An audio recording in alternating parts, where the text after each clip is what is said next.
চট্টগ্রামের পতেঙ্গায় পৌঁছেছেন ভারতীয় কোস্টগার্ডের হাতে আটক 2 ফিশিং ট্রলার, 78 জেলে নাবিকসহ ভারতের কারাগার থেকে মুক্তি পাওয়া 90 জন। সকাল 9টায় পতেঙ্গার কর্ণফুলী চ্যানেলে এসে পৌঁছান তারা।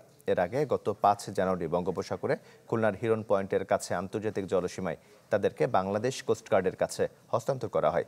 গত 9 ডিসেম্বর গভীর সাগরে মাছ ধরার সময় বাংলাদেশি 2টি ট্রলার সহ 78 নাবিককে ধরে নিয়ে যায় ভারতীয় কোস্টগার্ড।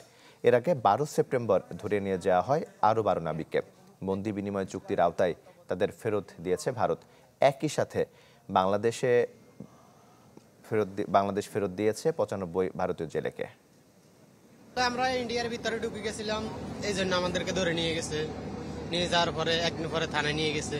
প্রথমে ওরা আমাদেরকে ধরে আমাদেরকে চেক করে ছেড়ে দিচ্ছে। তারপরে আমাদেরকে আবার আইফোনের কথা বলে আবার দায়িকা নিচ্ছে, নিয়ে আমাদেরকে নিয়ে গেছে। বলছে যে তোমাদের হাইকমিশন তোমাদের কাগজপাতি বাংলাদেশ থেকে কাগজপাতি আসলেই তোমাদেরকে আমরা ছেড়ে দেবো। দিনগুলো অনেক কষ্ট কেটেছে, কারণ আমরা ফ্যামিলির সাথে কথা বলতে পারিনি, মানে কোনো কিছুই করতে পারিনি। আর কাবেল বাংলাদেশের একমাত্র ইউএল এবং ভিডি সার্টিফাইড কেবল, যা A গ্রেড LME রেজিস্ট্রেশন